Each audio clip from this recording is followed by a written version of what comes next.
me the sound. Oh, there we go. How you doing? I'm great. How are you, Will? Good. This is Jeff Miracola, and did I say your last name right? You did, yeah. Miracola. Miracola. Yeah. And you are. Do you call yourself a fantasy illustrator? Yeah, yeah. I struggle with what I should call myself, but yeah, I'm a fantasy artist. what, what do your kids call you? I can't say that here. It depends on their mood, depends on the day. If I'm taking their phones away, depends on a lot of things. No, they call me dad. They're Yeah. not impressed. They're not impressed with my work anymore. I know the feeling on that. It's funny because I think I told you about a year ago, or whenever we talked the first time, a year and a half or something, 2 years. I I told my kids that I was talking to a guy who did magic cards, and they just freaked out. I'm like, you guys, I'm important too. I know the feeling. right? Uh, And by the way, while we're on that, since we just jumped right to that, we went looking for some of your cards, but we couldn't find them. I think that you did some older ones, maybe. oh yeah, yeah. Well, because I've been doing art for Magic the Gathering since 1995, Yeah, and and they take some of them go in and out of yeah, they go in and circulation. out of popularity depending on, or they get banned from certain, tournament play and whatnot. So yeah, they kind of are in flux all the time. Right. I haven't done any artwork in any current sets because I've moved on from doing Magic the Gathering. Uh, Uh-huh. but yeah, there's a lot of cards out there, but not if your kids were out recently buying them in the last couple of years, they probably wouldn't have mine. Okay. Yeah. Well, I want to get to that, but I want to talk more about the illustration. But before we do, let's talk a little bit about where you started. Is it, if that's okay? Like, Sure. did you go to school? Did you do that whole thing? I did that whole thing. Yeah, I went to school. Got kicked out of a lot of classes for drawing. And Oh yeah. didn't we all? I mean, come on. Yeah. Yeah. I was Definitely. always drawing in math class or something. Uh, Uh-huh. no, I went to I lived in Milwaukee, Wisconsin, and I went to the Milwaukee Institute of Art and Design Oh. uh, for college. Uh-huh. Uh, Before that, I went to the Milwaukee High School of the Arts, so which was a really really cool high school. Uh-huh. Um, I don't know if you remember that show Fame or not, or that Yeah. movie. Do you remember that? Yeah. That's basically what the high school was like. Ah. Yeah, dancing in the hallways and theater majors, doing all their stuff in the hallways and Now, are you from Milwaukee? You're not from that yeah, area. Oh, you yeah, are. yeah. So you had Laverne and Shirley. Was that filmed there? No. Yeah, well, I don't know if it was filmed here, but but it was famous for that. Yeah, Uh-huh. that and Happy Days with the Fonz. Yeah, yeah. So yeah, cool stuff. How But how how old are you, by the way? I'm 43. Is that okay for me to ask? That's okay. Okay. That's okay. You look you I'm look younger than that. You, comfortable with my age now, so you thank you. look. I was gonna say mid 30s to Oh, late that's 30s, nice. somewhere in there. So Yeah, that's no, I'm comfortable with it now. So I've got okay.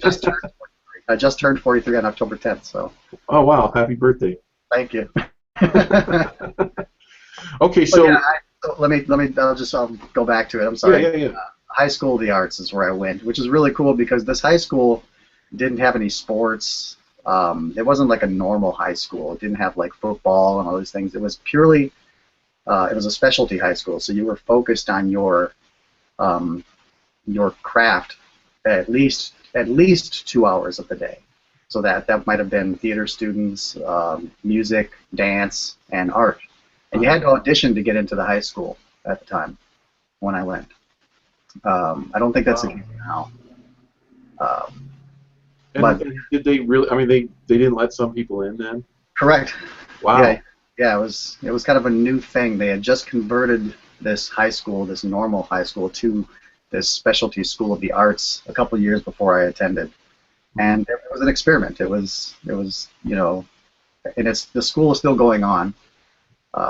It was a wonderful experience.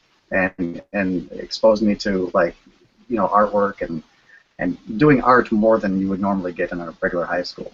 Hmm. So I had a lot of time to work on my art.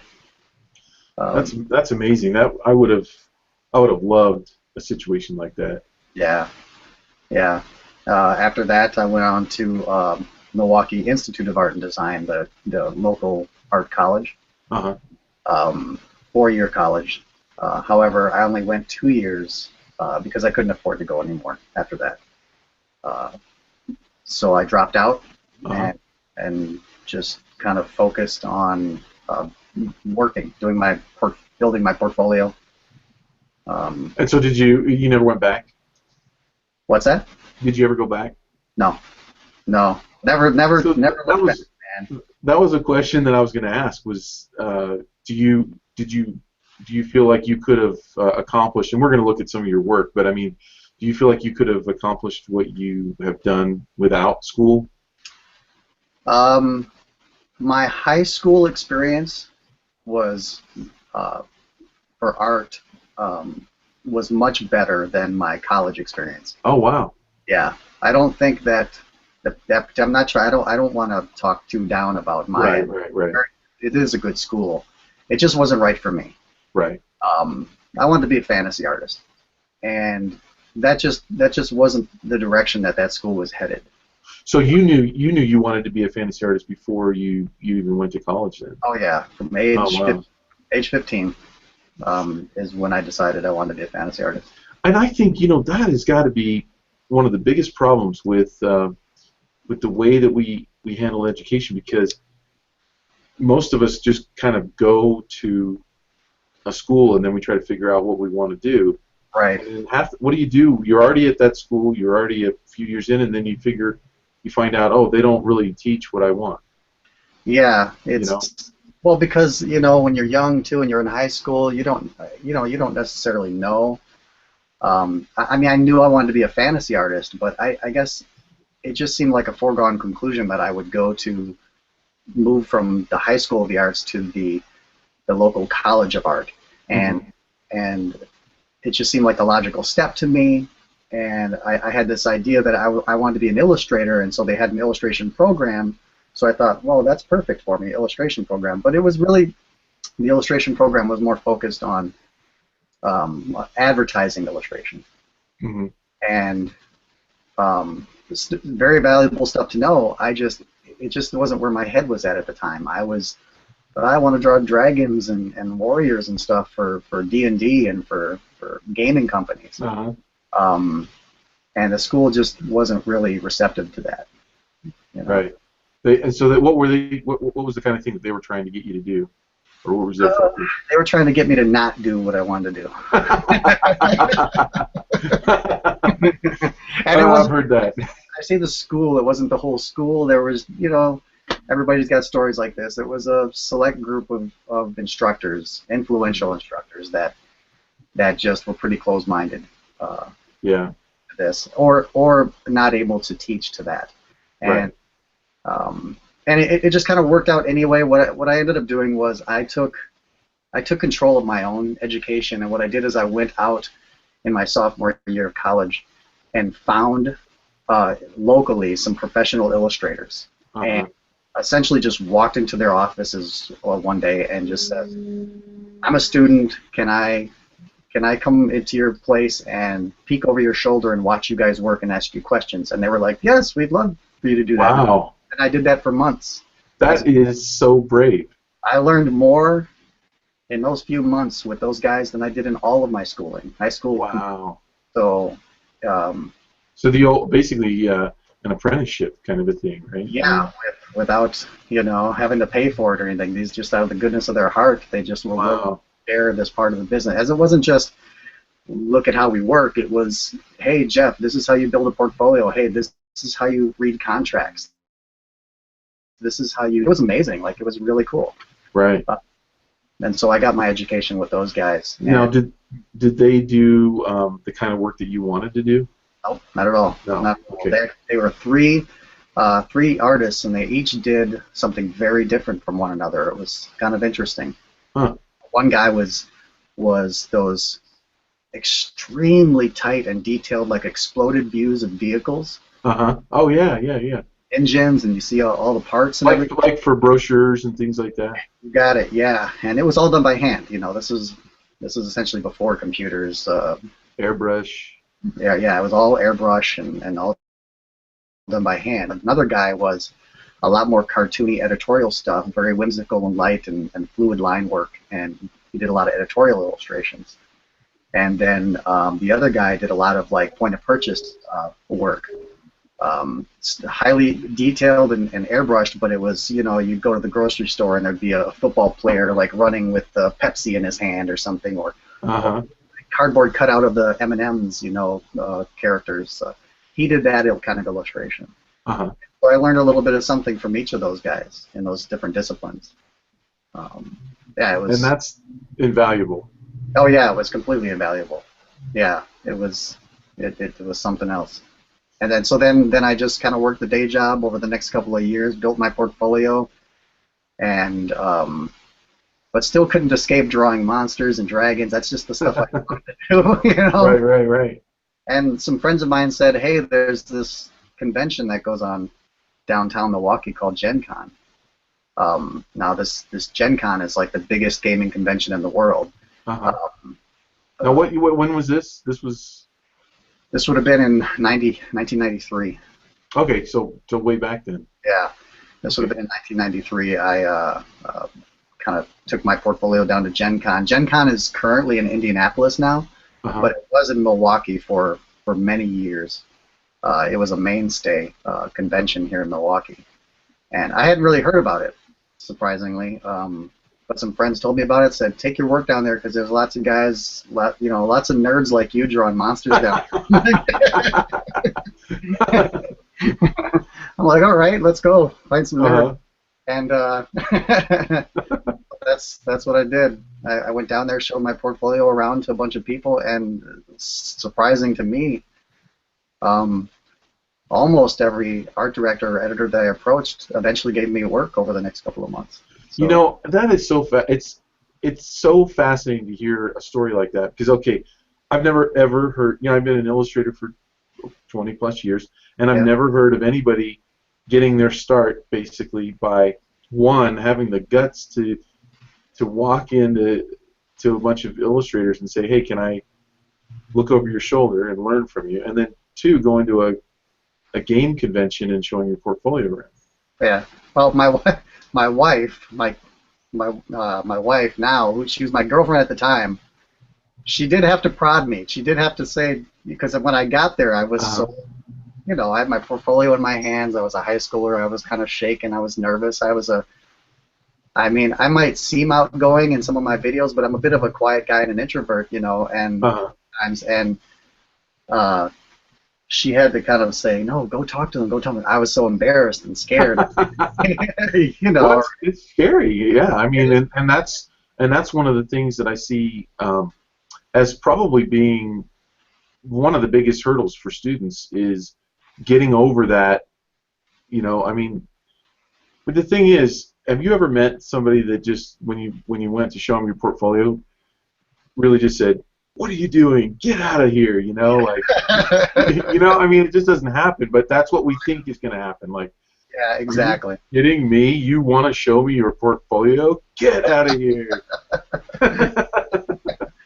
Throws it at your face or something. Right, right, right. It just doesn't I happen. know, But I know what you mean. I mean, that's exactly how you feel inside. You feel like there's going to be this major embarrassing moment or something. There's going to be this rejection. right, And really, the worst that happens is they thumb through your portfolio quickly. They don't have a whole lot to say about it, and yeah. they kind of say, "All right, thank you, nice meeting you. I'll And give you that, a start." and, and that should be a sign right there that if they do that, that they really aren't that interested, right? Correct. I mean, Right. if that's the if you get a kind of a if you get a bunch of those, you know, like you might show your portfolio to the wrong person, and then they might Yeah. kind of give you that. But if you keep getting that, then that probably says you need to work on it. Right.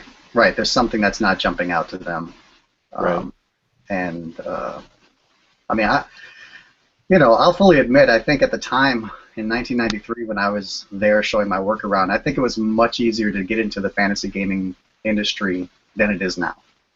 Right. I think if I had to try to get into the industry now with the portfolio I had in 1993, I don't think it would have happened. It's funny. I say the same exact thing Yeah. about editorial work. Yeah. It, 'Cause it sucks to admit that because you feel like, you I mean, I don't know. For when I talk to students that are up and coming right now, the last thing in the world I want to do is admit, hey, I had it easier than you're going to have it. right. But at the same time, it never was easy, right? I mean, Right. so That's a good point. I mean, it never was easy, but I yeah, think the way, especially in fantasy gaming now, it's so much more global. uh-huh. You're not just competing against people in your area or just people in the States. You're competing against people in China and down in South America, Yeah, Australia. You're competing globally now for these jobs with a very few number of companies that are commissioning work. yeah, Um, so yeah, it's a lot more competitive now, and especially with the influx of concept art and video game and stuff like this. So yeah, it's a little bit more difficult to get into, but that's not impossible to, you know. yeah. I just thought I'd share some of your work as we're talking here. Is that okay? So people know who they're dealing with, and I'm assuming that's some of your work on That the is. walls behind you. Oh yeah, Um, yeah. Yeah, that's my website. I don't update it enough, but well, none of us do. right. Yeah. Well, that's really cool to hear that you're about your experience and that you kind of got into it through kind of a weird backdoor way, really. I mean, but that goes to show that there really isn't, and I think that everybody wants to know they want what Seth Godin calls the map, where you just are able to follow step one, step two, step three, I get hired, and it's just not like that.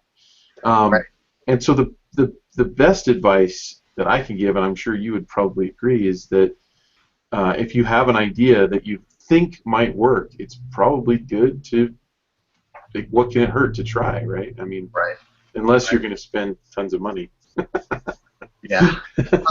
I tell people all the time that, in my opinion, to get work is to get out there and try to meet some of these art directors face to face. And the only chance you're really going to get to do that is at one of these conventions. That's not Right. possible. It's not possible for everybody. I mean, Right. geography might be an issue. Money is usually an issue. Um, but if you can get out to a convention at all, just as a visitor, with your portfolio in hand, um, it will benefit you in ways you wouldn't believe. It Yeah. might not necessarily be that you walk away with work, but if you're committed, you'll meet other artists and you'll meet people and you'll get feedback on your work and you'll learn some things that you wouldn't have been able to learn otherwise. Right. It'll be worth it.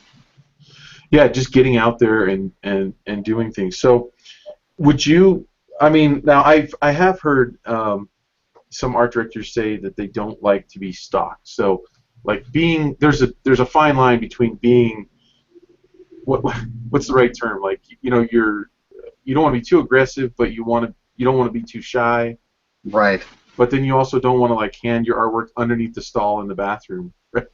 I have learned over my years of being in this industry that the only rule is there are no rules. Yeah. So I know I've heard that before. Art directors say I don't want to be stalked. Obviously don't approach me when I'm at the in the bathroom. Right. but uh, but then you hear about a person that broke that rule and it worked out for them, Right. and it frustrates everybody who tried to follow that rule. Exactly. Like one of my. Oh, go ahead. I'm sorry. So I'm not suggesting that you go ahead and stalk art directors, but I mean certainly art directors, they're out there. They have social media presences, they've got websites or they've got blogs. You can find them if you look hard enough. And Right. oftentimes they have information about how they like to best be approached. And um, follow their rules. And then when you see them at an event or something like that, yeah, I mean I don't know, do what you got to do. Deliver your portfolio to them in a pizza box. Yeah, hey, that's a good idea. And there you go. Well, I broke the rules once. I was showing my portfolio when I first started out, and I couldn't get past the firewall. You know that I was actually going to buildings in Washington D.C. and to businesses, to ad agencies and design firms, and I went to so many of those, and they would say drop off your portfolio, Mhm. and we'll get it to you the next day. And I could tell that nobody looked at it. You know, and I'd ask them like, hey, where's my portfolio? And it's they're like, oh, like here it is. It's still here. Like, so I asked.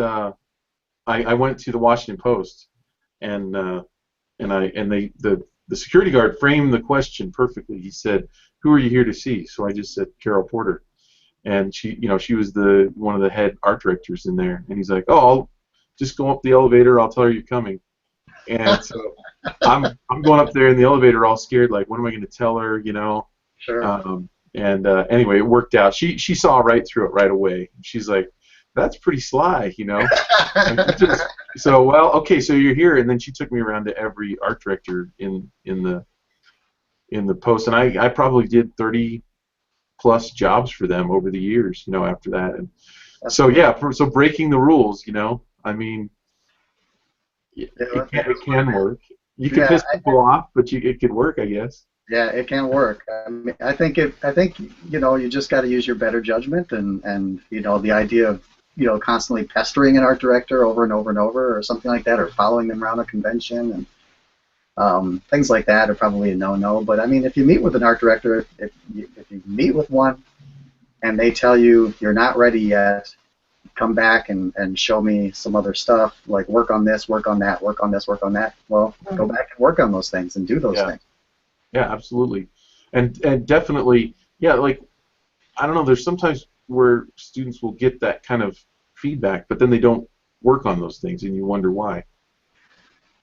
Because maybe they just haven't understood that this is a business yet. Yeah, They think they just maybe they just think they know better. They just think their art alone should be enough to get them in, and that's not always the case. I mean, this is first and foremost a business. We're illustrators.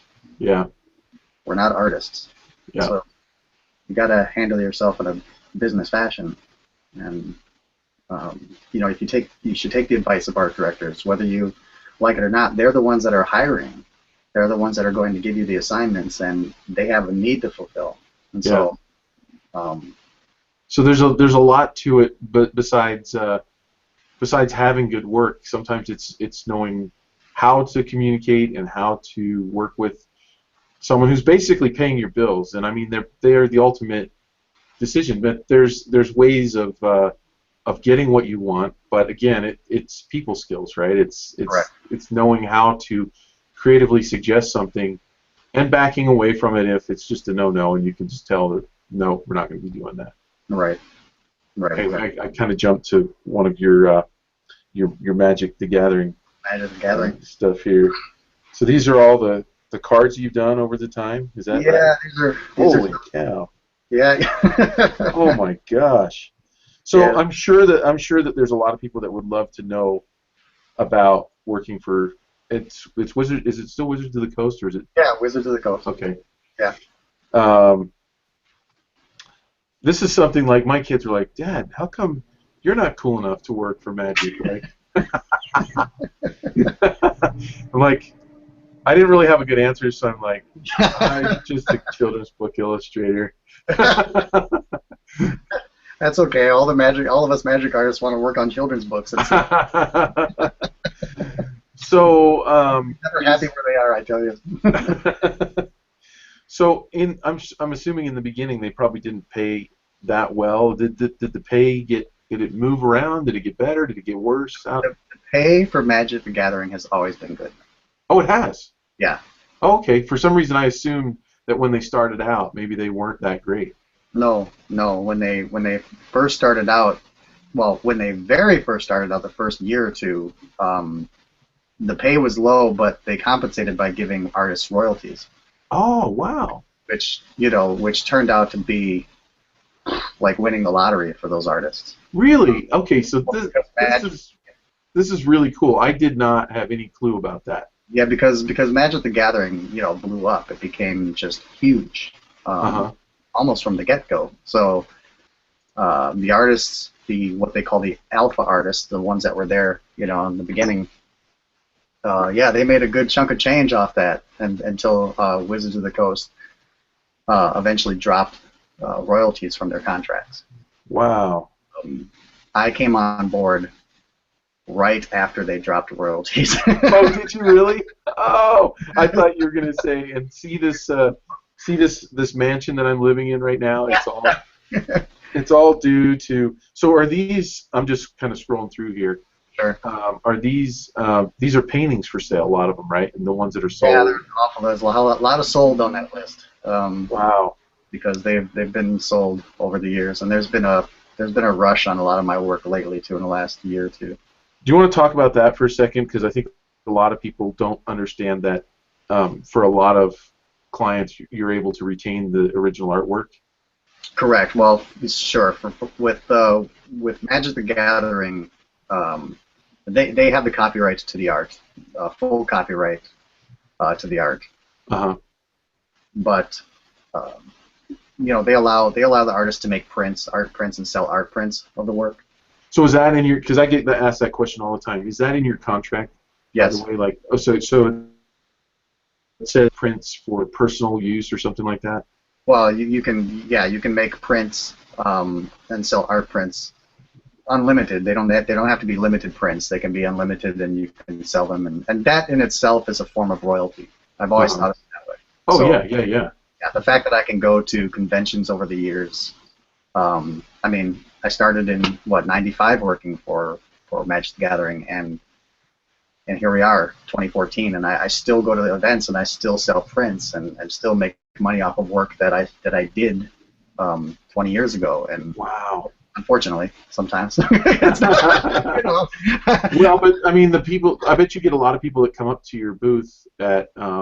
What are some of the? I was going to ask this too. But you go to AluxCon, you go to Spectrum Live, Yeah, and where else do you go? I do a lot of Comic Cons. Magic the Gathering tournaments. Oh, So there are tournaments that are played all over the world, and players come together to play the game and win cash prizes, oh and wow. a lot of these people, a lot of the organizers that run the events, bring artists, magic artists, in to as a nice little incentive uh, for the players that show up, and also to Uh-huh. draw people out to the events. Uh-huh. At those events, I sign cards for people. I sell prints or books or playmats, things like that. So Wow. And it's probably like really exciting for those people to meet you because they're playing the game, they've got the cards, and now they get to meet the guy right, behind the team. exactly. And Yeah. you see a lot of the same people over and over at different events too. It's really cool because then you start to actually establish relationships with some of these players. It's really cool. Are they some of the ones that will buy the originals? Yeah. Yeah. I sell original paintings to just players, to store owners, Oh wow. um, to collectors. You name it. Uh-huh. Yeah, they sell to pretty much anybody. And, That's really neat. yeah. So okay, now I'm gonna ask you a question, but if you don't want to answer it, don't answer it, okay? Okay. But I know people are wondering, like, when you say they pay well, like, what could that possibly mean? Is there any way you could give a range, or is that like not something you want to go into? I'm gonna leave it up to you. I can't, man. I can't say. Okay, that's cool. That's cool. Their contracts are. Yeah, I don't want to do that. No, I no, don't. no. I don't want to get you in trouble. But they have. I'll tell you this. Thank goodness for Magic the Gathering. Seriously, because in this industry and Wizards, they pay the best by far of all That's the. so good to hear. I did not know that. Yeah. Now there are a few others gaming companies that have popped up, like the mobile gaming companies and stuff like that. That I Uh-huh. understand they also their pay is in line with Wizards, or in some Uh-huh. cases might be a little bit better. Uh-huh. But by and large, Wizards has always paid their artists well, which is great. That's And really good to hear. yeah, so yeah. All right. Well, we'll just have I to can't say dream. what We'll just though. have to dream about it. You just have to dream about it. Just that's right. Oh. I'm not driving a Maserati, so. No, that's cool. Okay, so let's switch just a little bit. I'm going to go back to the screen share because I want to, let's see, present to everyone. Here we go. Okay. I think everybody could be able to see. So I noticed that also on here, I wanted to talk about the fact that you do digital art as well. So when I clicked on your portfolio, you've got paintings, and these are traditional, right? Yeah, all the paintings are traditional. And then, Everything that I do in the fantasy gaming industry is all traditional. okay. I have And never then what about drawings? What are these for? drawings are all just they're just random sketches or drawings from Now that's cool. client work or personal stuff over the years. Uh-huh. Um, yeah, that's why I say this website needs to be updated because I mean literally I could probably put 500 of these drawings up here. I've got so much. Wow. I don't have time. Right. No, I know how it is. Yeah, It's so hard. It's like the plumber that has the busted toilet, you know. right, exactly. But now, the reason I wanted to look at this and then at your digital art as well is, what would your advice be to students that are learning, you know, and they've got options now. They're more than we did. Right, They can get an iPad. They can draw on that. They can get a Cintiq monitor, or they can get a tablet like an Intuos or something like that. right. Or they can use pencil and paper. They can use Conti crayons. I mean, they have so many things. Do you see an advantage to going straight to digital, to avoiding digital for a while, to never using digital, to like what's your philosophy on all that? Um, my philosophy is plain and simple. You need to learn how to draw, and I I wouldn't discount digital going straight to digital because frankly it's a new generation now and people are doing things differently and using a Cintiq or a Wacom tablet or something like that it's just another tool. Mm-hmm. Um, First and foremost, I think that you need to be able to draw, and Mm-hmm. maybe if that's done traditionally. I think there's a lot of value in learning how to draw traditionally, um, and you need to learn how to observe life, observe things. So, observing and drawing, I think the basics, the very basis for everything. Mm-hmm. Everything else can kind of come after that. I can't imagine like jumping straight into digital and the having the computer work things out for me that I didn't have to work out for myself. Right. Whether that be values, whether that be composition, that um, I just I like struggling over that stuff myself. I think it's made me a better artist. Right. You know. I'm probably I mirror everything you just said, and I can't say it strongly enough. I'll probably say it maybe even more strongly than you. I think digital should be avoided in the beginning. Yeah. I just do. I think that the reason is that students tend to use some of the tricks and tools, and like you mentioned, like you just said, you need to be able to learn how to work those things out. Yeah. If you're relying on that crutch, there will come there will be situations inevitably that will occur where you don't understand what you need to be doing, and so you'll rely on something that's actually taking you astray. It's kind of Right. hard to put into words, but No, um, I totally get you. I totally understand it. I mean, yeah, people ask me it all the time. What should I do? What should I do? And it sounds like such a simple answer or such a simple, thing. I just tell them draw all the time. yeah, Observe life, observe things, draw those things, draw animals, draw people, draw stuff, right, and there will be plenty of time for you to. And I even tell people like early on for them to draw what they see. There's going to be plenty of time for you to use your imagination and make things up, but I think those things that you make up will be more believable if they're rooted in the real world. yeah, Um, so that's why I'm a strong proponent of drawing from life, doing life drawing. yeah, If definitely, and there are people that I suggest that to, and they say, well, there's no classes near me, there's no nothing. then get your family to do it. Right. Tell your brother or sister or somebody to stand there for a half an hour while you draw them. Or draw them while they put a video in, right? Well, exactly. While they're sitting down watching TV, you sit opposite. Don't watch TV. Sit opposite from them and draw them. You know. Yeah. Um, that's really what it comes down to. Repetition, repetition, repetition. Yeah. Later on, you can worry about what tools you want to get into using, whether that be markers, paint, contact crayon, or digital. Right. But, yeah, first and foremost, draw. So glad you said that. It's so important.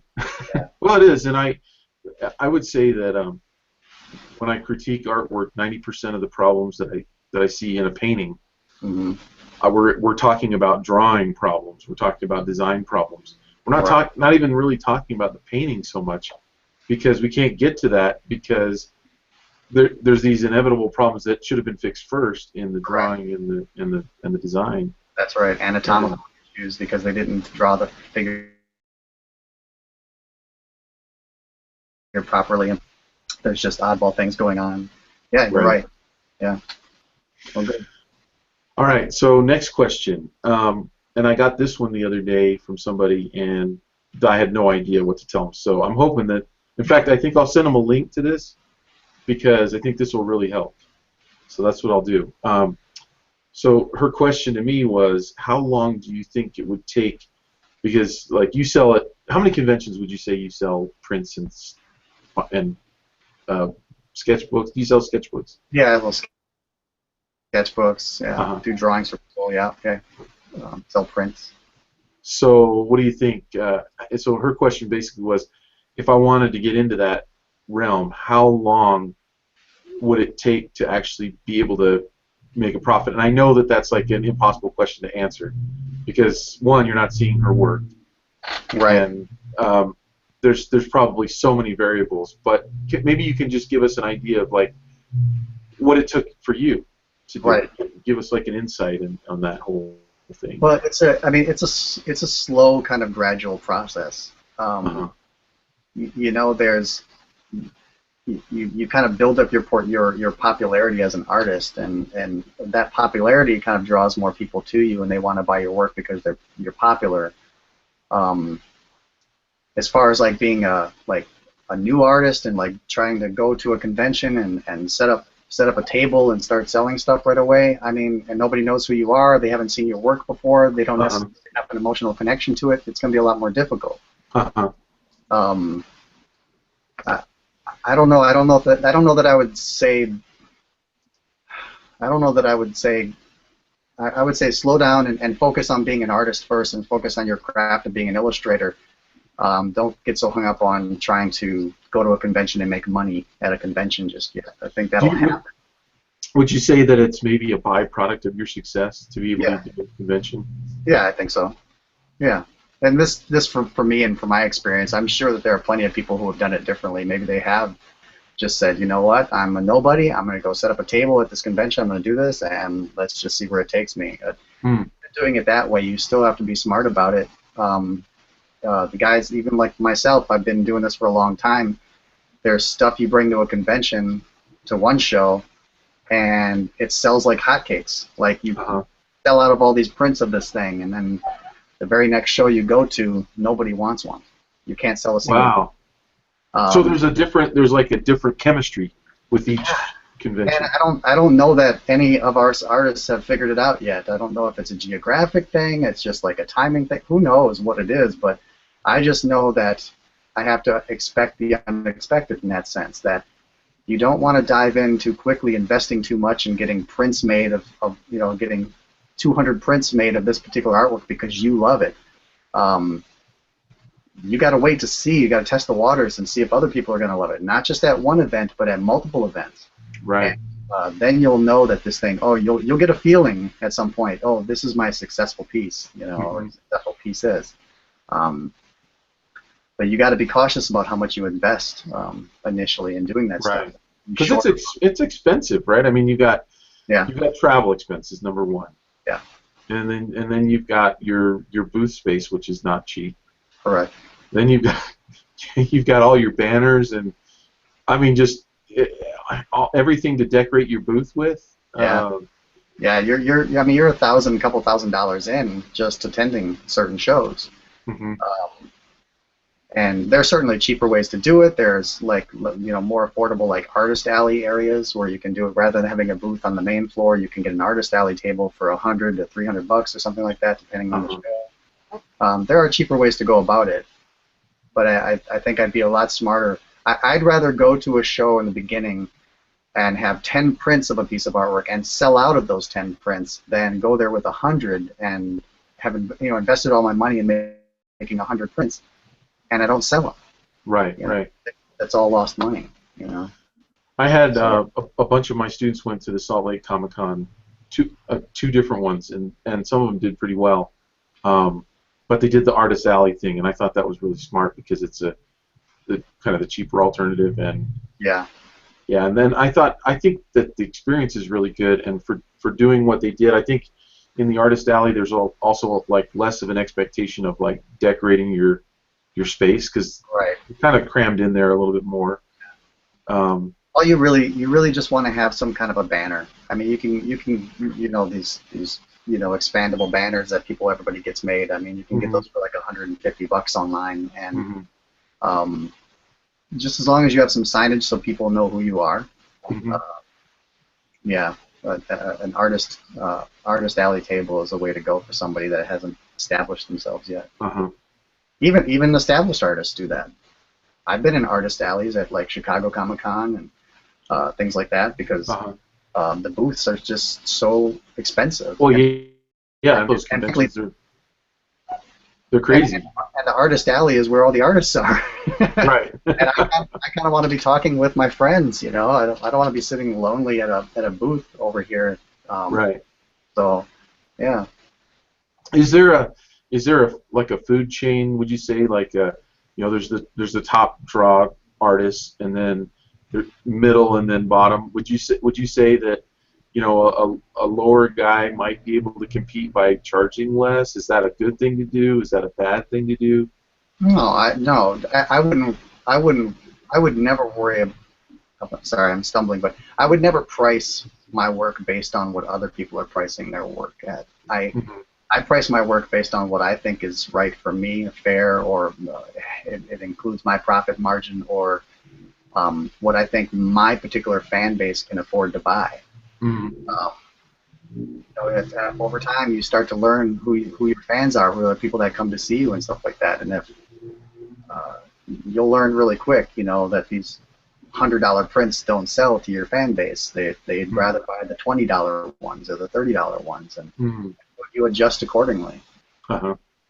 But yeah, there's that hierarchy: the top tier artists, the middle of the road artists, and then the kind of beginners and students. Right.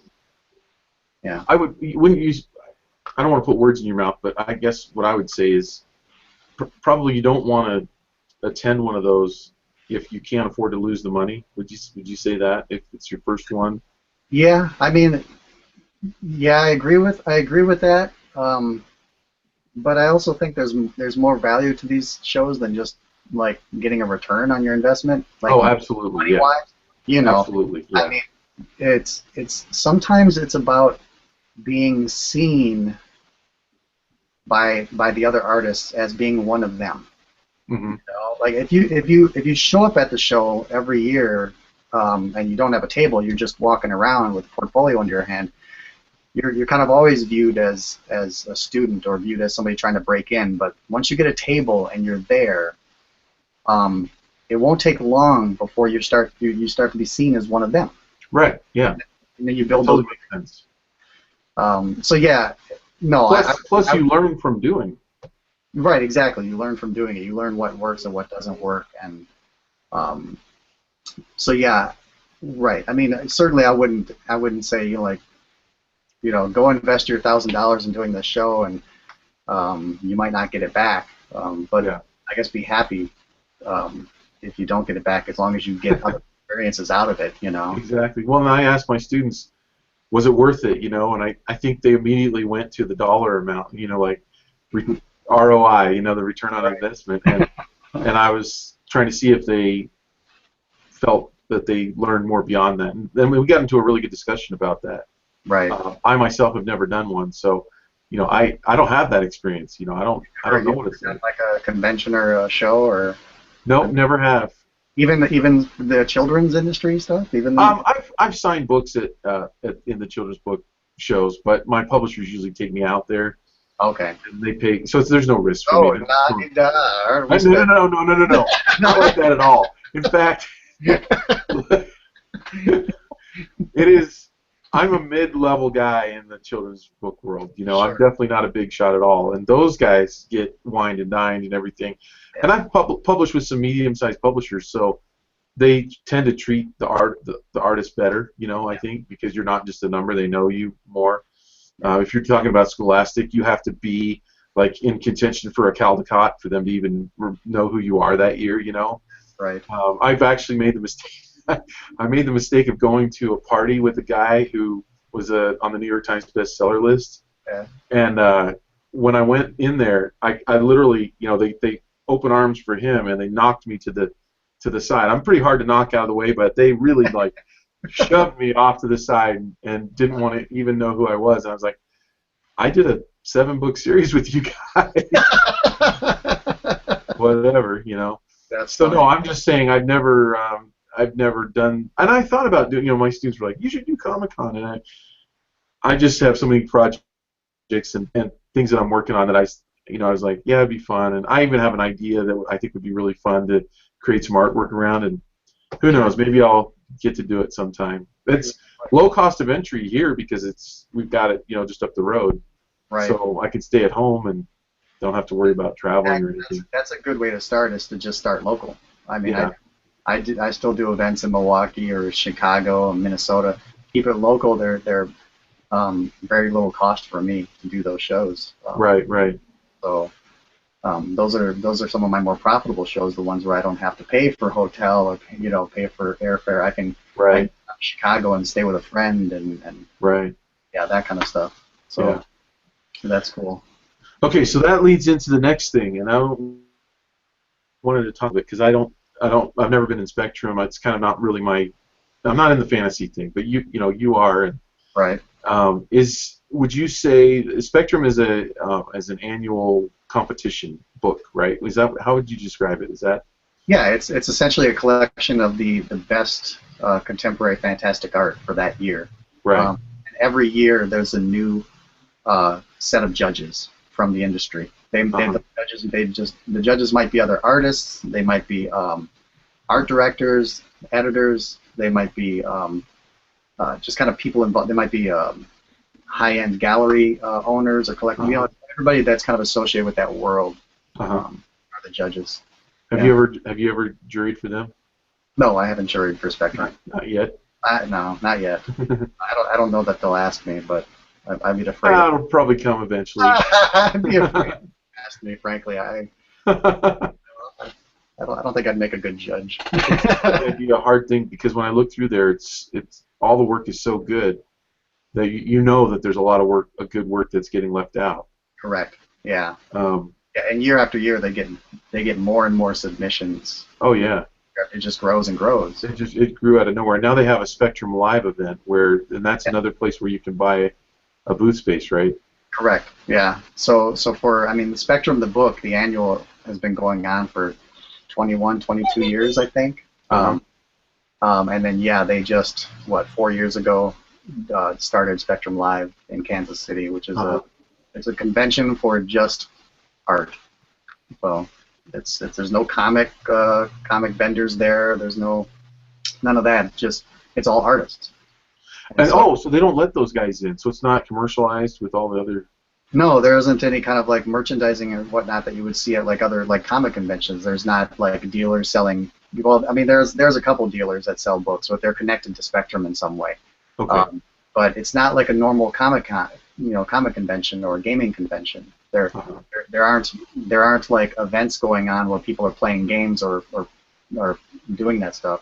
It's purely focused on the art of the genre. So yeah, it's pretty cool. I just thought of another question that's not even on my list, but it goes Yeah. right along with this, and that it would be: are there artists who are now because okay, so Comic Con started the whole thing, right, in San Diego, Didn't that pretty much start most of these I art-based guess I mean I don't know. conventions? I don't know. I mean maybe it's the I biggest mean, one for sure. right. And for to me anyway, it seemed like I started hearing about AluxCon and even through Annie and Justin Gerard, Dragon Con of all things, and Sure. Yeah. Yeah. Fairy Con or whatever. There's another one, Goblin Con. I don't know, If there but isn't, there should be a there goblin. should be. I Yeah, would why go to not? Goblin Note to entrepreneurs out there. Con. So, but do you know of artists that are where the conventions are what basically allows them to be artists making a living? Yeah. Like Like as the meaning using the conventions as their sole means of income for the year. yeah. So in other words, I know a lot of people get commissions. The when I talked to Annie and Justin, that's basically what they're. It seemed like they were getting commissions from going to these conventions. Yeah. Um, Yeah. so I I mean, would assume that they're in that realm where most of their income is probably coming from meeting people at the conventions. yeah. No, it is totally. I mean, there are some artists who they rely on the income from these conventions as a part of their major part of their income for the year. Uh-huh. Um, and then um, you know you just being there, just the very nature of being there, like you said, you're going to meet the right people. You're going to be, going to, you're going to have drinks after the event with this social gathering, and so you'll meet this art Right. director or that art director or this publisher, and people will pop up and come up to you that you didn't even know existed, companies you didn't know that it existed, and oh wow, a new opportunity. So it's So a huge networking yeah, opportunity. it's all about networking. It's all about, it's a big, in some, like for Spectrum Live, I've always used that event to me and to many of the other artists. It's more like a big family reunion for Uh-huh. me, or it's that one event in the year where I know I can go and I can see all of my artist buddies all in one place. Right. And so it's just a big love fest, and so, yeah, So I mean, I would say that the fact that when I first started, there was nothing like that because right. I could in an alternate universe I could see myself being a fantasy artist. I mean, it's not that far away from No, the not at cute all. cuddly stuff, right? Right. Um, and but I look at it as an opportunity that has really kind of sprung up Yeah, that wasn't there 20 years ago or even maybe even 15 years ago, but is there now right. as a way to make a connection with people who are into that genre. And like you said, there's definitely some that have a different chemistry than others. So kind of figuring out what you like to do, and I think that's a mistake that a lot of artists make is they and I did this. You chase what you think people want rather than doing what you really want. And Right. from the look of your work, I can tell that you really love doing fantasy art. I mean, Oh yeah. yeah, I mean, there's like the passion shows. I mean, when you look Yeah. at your drawings and your paintings and everything. I say pretty much say the same thing to everybody. I do it whether I got paid for it or not. I mean, I was Yeah. doing it before I got paid for it. So the fact that somebody pays me to do this stuff, I think is awesome. Yeah, no doubt. Yeah. But but yeah, I mean, you know, the convention circuit, man. Do it if you can. At Yeah, least get out to attend it to see what it's like. right. Don't bother getting a table, but get out there and walk around and go to Spectrum Live or go to IluxCon, go to Gen Con, check out Dragon Con, which I haven't done yet, so I probably shouldn't be giving that advice. I've never been to Dragon Con. I've never been. That's down in Atlanta, and for some reason, it's also like when it happens that time of year seems to always be a bad time for me. Like I always have assignments or there's something going on whenever Dragon Uh-huh. Con is going on. Um, but but yeah, getting out to those things will just open your eyes and Right. Would you attend one before you bought a booth?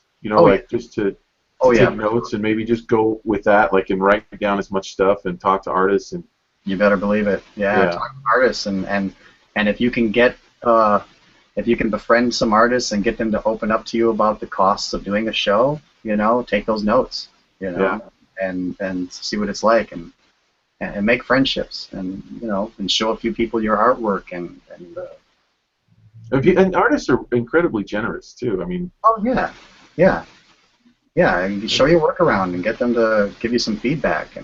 And I run into the people all the time at every event I do that show me their work, and I give them advice, and then they contact me later on. A handful of them contact me later on, maybe 6 months, a year later, and say, "Hey Jeff, I worked on what you said, and here's what I'm doing now."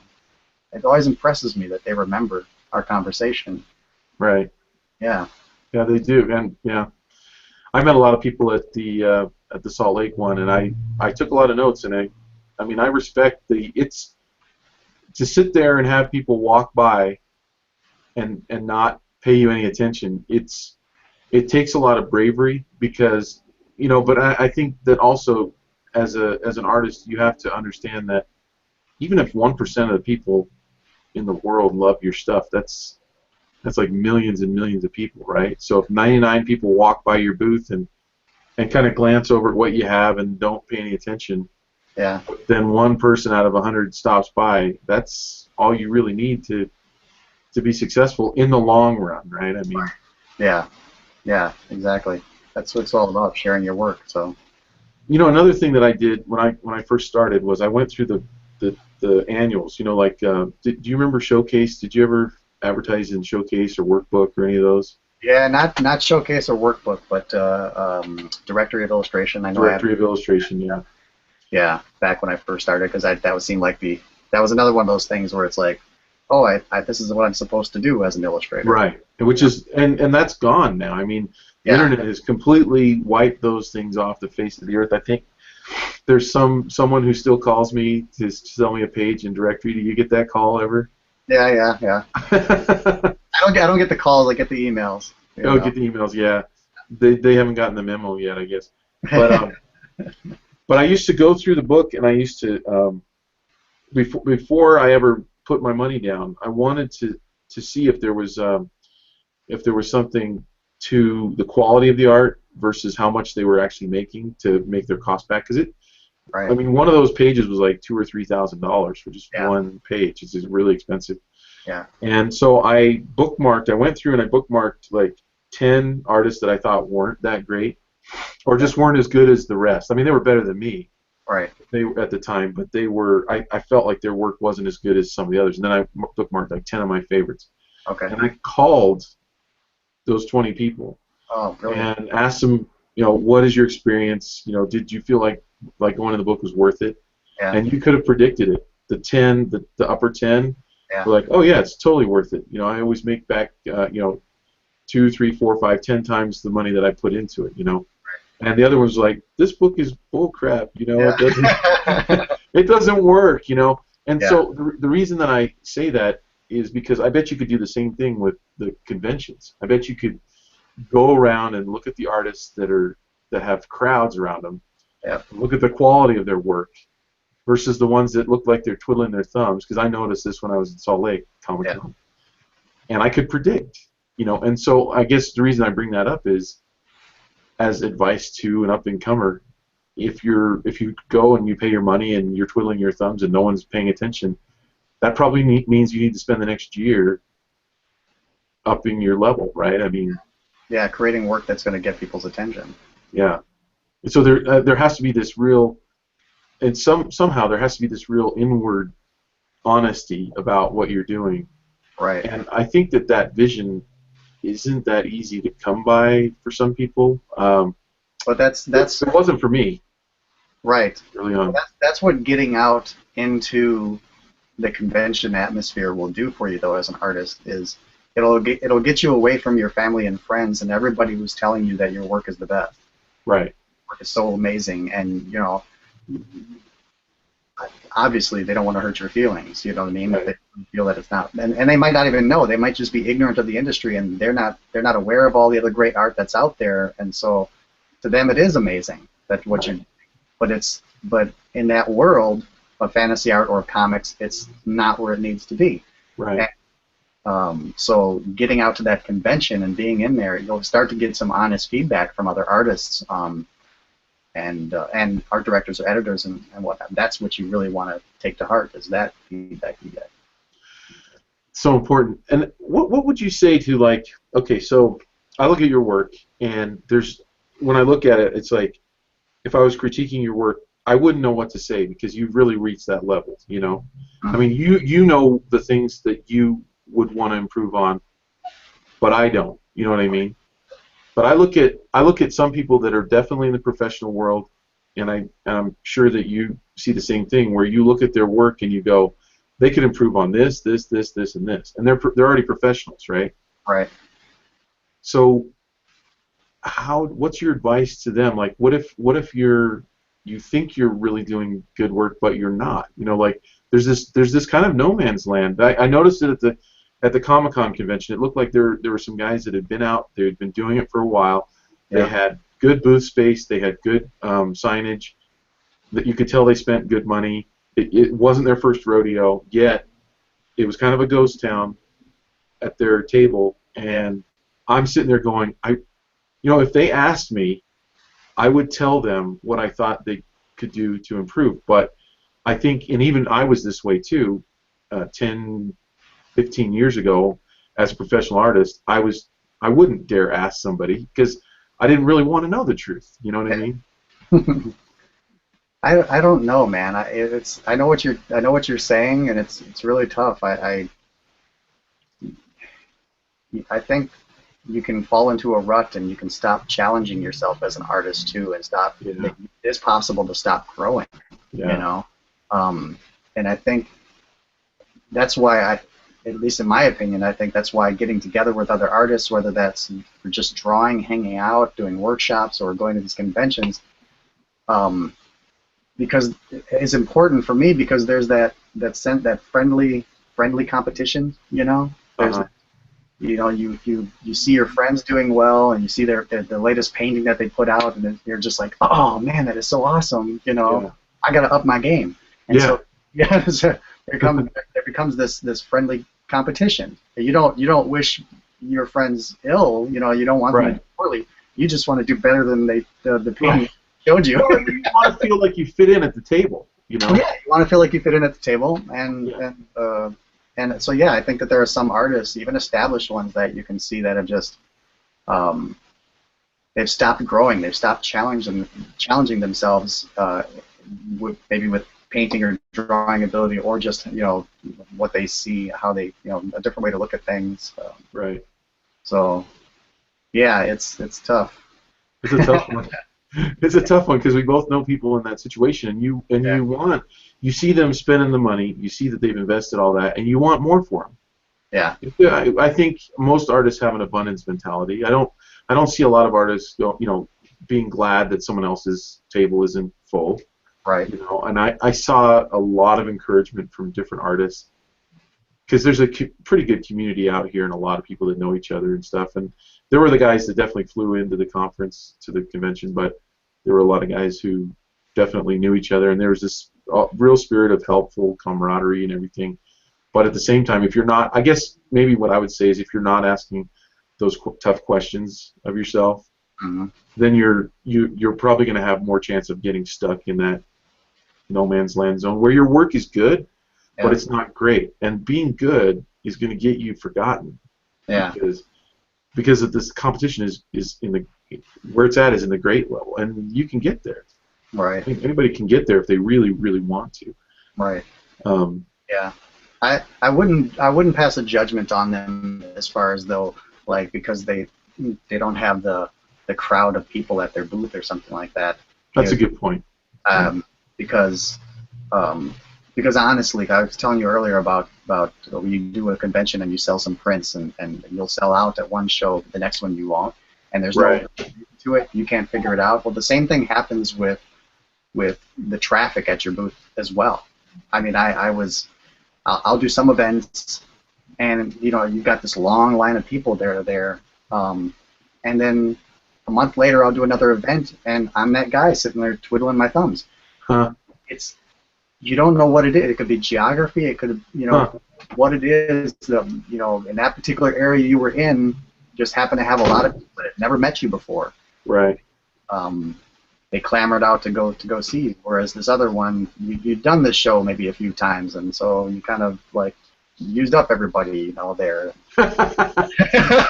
Yeah, you used I like that term. You used them. But you're right. And then another thing, there's like a crowd mentality. Have you noticed that? Like a crowd Oh, begets a sure, crowd.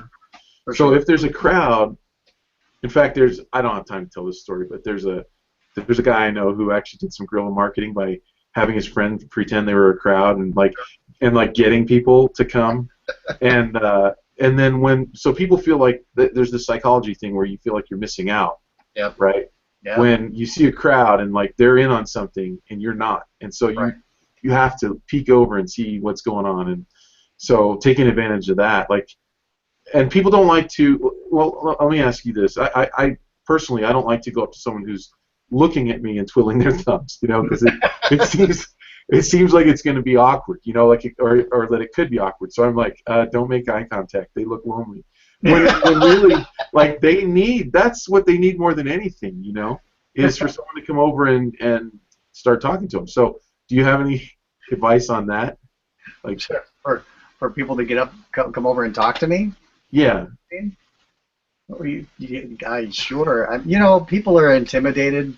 People are afraid. Who knows what's in people's minds? I mean, and especially if you're sitting there if you're sitting there at your table and your head is down like this, and all they see is uh-huh, the top of your head, and because you're on your phone texting or uh-huh, you, you look mean. I mean, people aren't going to approach you. Why uh-huh, are you? I always wonder when I see stuff like that. Now there are times when I have to look down to do my phone, but I mean, if you're sitting there grumpy behind your table, I'm thinking, why are you even there? Why right, do you even get a table at a show if you're not willing to connect with people? right, That's the right. point of it, right? So All right. Well, then what about? Is there a difference of drawing? Like, is it better to be drawing so someone can kind of? Are you more approachable if you're already drawing and then they can kind of come up and look at what you're doing, or is that bad? no, the drawing. I think the drawing thing is really neat because people want to come over and see what you're doing. Uh-huh. That's what I mean. Yeah. And I actually still struggle with that. What I struggle with is I'll sit there drawing, and people come over and they want to see what I'm doing. I've drawn all my life, so for me, there's no magic to it. Right. There's nothing magical about it. I don't think it's amazing at all. Uh-huh. But they come over and they're enthralled. It's magical to them, and sometimes I forget that. Right. But yeah, the very act of like sitting down there drawing, working on something will draw people over because they want to see what you're doing and they're genuinely interested in the process. And Yeah. and that's a good way to get people in. But then you do have to engage. You got to look up once in a while. You got to say hello. You got to say how you doing, because they're afraid to do that. Right. Where are you from? What Right. what brought you here? How That kind of about you? thing. Yeah. Yeah, is there something I can get for you? Are you, that kind of thing. People are just timid and Yeah. whatnot. Yeah. Uh, so it's you. You got to kind of draw that out of them, and yeah. That's such good advice. I'm really glad that we were able to talk about that because I think that there's a lot of people that they don't know. And it's like not like you're going to go to a convention and just be able to talk to an artist about like, hey, I want like every time to get all of your advice on how to do a convention. Right. So Yeah. anyway, It's a lot of artists just think that their work should be enough to like bring people over, and that's just not the case. right? Because you're competing against all the other amazing art, and it's kind of a sensory overload when you're there. I mean, Oh yeah, I especially just remember like, wow, so yeah, much good especially at a stuff. place like IlluxCon or Spectrum, Uh-huh. where it's just all fantasy artists. They're for the most part, and uh, and they're all better than you. You Right. know. They're amazing though. I mean, yeah, they're the best of the best are showing up at those. I love being in that environment because it's both equally exciting and inspirational and depressing at the same time. I got so much longer, so much further to go with my work. But that's good Yeah. though. That's I why think that's why it's important to go to those places, because I suppose you could leave a show like that and be depressed and just throw up your paintbrushes and say I quit, or you can just be like, all right, I'm gonna get better. right.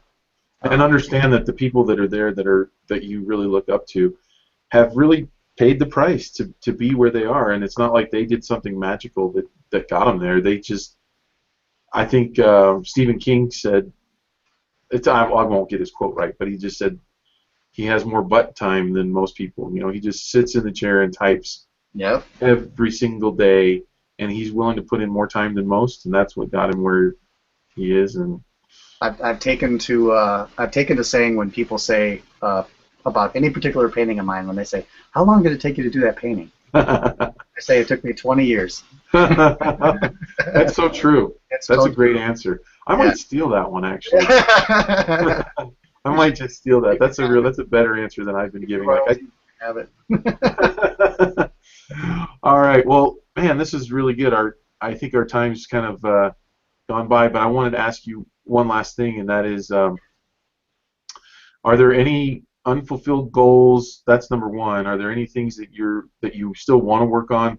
And then two, anything that you want to let people know where you're gonna be, or what's coming up, or what you have for sale, or anything like that.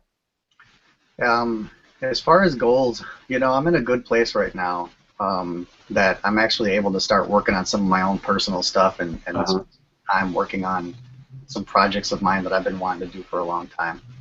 Um, I've got one project that I want to start that is a series of paintings, kind of a mix between, it's based on my childhood mixed together with fantasy art. It's kind of Oh hard to, wow. you'll see it when you start seeing some of the paintings from it, but Huh. that project is something I'm really excited to be working on.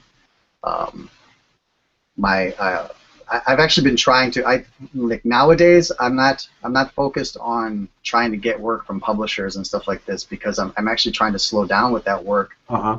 to work on some of my own projects. My wife is a writer, and so we're trying to do some books together, and Oh, that's great. yeah, and then also, of course, I've got my YouTube channel Uh-huh. that uh, has just kind of blown up more than I thought it would. Oh Uh, yeah. It's a and great YouTube channel. What is that, by the way? Maybe uh, I can bring it up and yeah, just share. my name, Jeff Miracola. Um, Let me find it here. sure, but yeah, that's been a lot of fun because I enjoy. It's fun to be at this point now where I can kind of give back and start to teach people some process about how to do drawing and how to do painting and this traditional work. And so I just kind of started that channel just for fun, but it's really grown and people have really latched onto it. And so I'm trying hard to update it constantly and throw more stuff up there. Uh-huh. And so I've got other videos that are already in the works and ready to be edited to be put And up. we were talking. This is really going to make me look bad to actually see all these nice, beautiful front ends Yeah. on your on your videos, and just like, I've been trying to you guys, I'm sorry. better at that. I'm lazy. I've been listening closely to Google or YouTube when they tell me the little tips and tricks about how to make my thumbnails better or how to do. Yeah. I've been taking some of that stuff to heart and I should pay someone to go back through mine and you should go back to the library. It doesn't take that much time. And no, I should do that, and I should put a series on different ones and put them all in playlists, and that's the, yeah, I'm the thinking, larger text there on those thumbnails, the reason why that is because these thumbnails are being viewed on all kinds of different devices, yeah, phones, desktop, computers, whatnot, iPads, and you want it to be readable at any size, and so that's really the point of it. that's great, and they also just the graphic look of them, it just makes Yeah. them look like you're going to get into something that's way more professional than my channel. No. But so uh, but this is kind of an ongoing project for me with the YouTube channel, but it's leading me into my next one, which is I've had a lot of requests from people to do a more extensive series, so uh like a 2 to 4 hour DVD series, and Oh, so cool. so that'll be coming at some point. I'll be doing a Kickstarter for that, Oh, nice. try to raise funds to get that made. So I'm So, looking forward to so that. stay tuned on that. Now, can people find you? Can they find out about all that stuff through your website? Yeah, through best to find out about all that stuff through like either Facebook or Twitter, and Okay. you can if you just go to my website at jeffmiracola.com, you can see all my links to my social media stuff. Okay. And Yeah, and I see it all there right now. So, I'm always posting to Facebook and and you're going to start pushing your. I saw a message. You're going to start pushing your uh, fan page more on Facebook, right? yeah, yeah, yeah. And just because it's not that I'm reaching the limit yet, but I still post a lot of personal stuff like family stuff Right. that I don't think my art fans really care to see. So, you know, they I don't. yeah, I saw that you were lifting like a tire or something for that. Oh, they That might. was awesome. I'm one of those stalker fans who actually wants to see that kind of stuff. Yeah, well, I might still post stuff like that, when it involves me, I'll post it. Like if I break my foot again lifting a tire like I did, I'll post that. How's the foot, by the way? But yeah, well, yeah, it's fine. It's fine. Okay, good. I've been flipping tires again since, and Oh, so good. I'm back to it. Awesome. And but I post stuff about what my children do and their events or my wife and things, and people don't necessarily care about that. So I just wanted to eventually have some separation there. Right. So I kind of try to push people over to the fan page, but I generally post the same stuff to my fan page as I do my other one right now. So Okay. and then Well, cool. yeah, that's about it, man. I'm sorry, and I'm also right now trying to work out all of my convention schedule for next year. Oh, So, and eventually I'll be posting about which shows I'll do and whatnot. I don't see a tab for that on your site. Do you have that? No, I don't, because I suck. Well, it's just one more thing to do. Yeah, it's on my blog page on the side is where I was putting all my appearances. There aren't any there right now because I'm done with my 2014 schedule. Okay. But with 2015, I'll be posting those there, and I'll certainly be posting it on Twitter and Facebook and whatnot. Okay. But yeah, So people can find out where you're going to be. I got to revamp my website for sure. But with all that time we have. So. Well, no, I really appreciate all the great advice, and I'm sure other people do. I think that as an up and coming artist, one of the hardest things to do is get good information and good advice. So I think that these kinds of things are invaluable, and I'm really glad you agreed to do this. Oh, no problem, man. And hope to see you at one of these. I really want to that, man. get out there more. Are you going to? You're probably not going to CTN, are you? What is that? The CTN, the Creative Talent Network, down there. Information thing more than anything I else. don't even know about it. What is that? Just look it up. It's CTNX, and it's a Creative Talent Network. And so it's basically artists. There's a lot of fantasy guys that'll get a booth there too. Huh. Maybe not a lot, but it's more for the animation crowd. Okay. But I'm going down there because with our SBS we're going to be teaching a class, and so and just kind of a lot of my students go down there and just going to see a lot of people, and a lot of illustrators do. I don't know if you know Brian Ashar. You know who Brian Ashar is? Yeah, I know of him. Yeah. He has a booth there every year. Oh. There's a lot of illustrators that sell prints and stuff too. So that's cool. I'll look check it out. It's in November. I've heard good things about the Salt Lake Comic-Con. Yeah, you should come out to that one. If you come out, I'll take you for a hike. That's cool. You'll hike me under the table, but I might be out there next year for something else anyway, because my wife and my daughter, they both speed skate, and you got one of the 4 ovals in the United States. Obviously, the main. That's right. I saw that. That's one where of your daughters is doing like the. She's a speed skater, and so they've already been out to Salt Lake City a few times at the U.S. Speed Skating headquarters there. And oh, cool. So if I ever come out there with them, I'll. Yeah, definitely let me know. We'll get lunch and we'll go for a hike. Yeah, that sounds great. Or great. do you ski? I do. Yeah, I flip tires too. Can I get you to flip tires? Only if I can break my foot. All right, man. Take care. Thanks a lot. Thanks, Will. All right. Bye-bye. All right. Bye.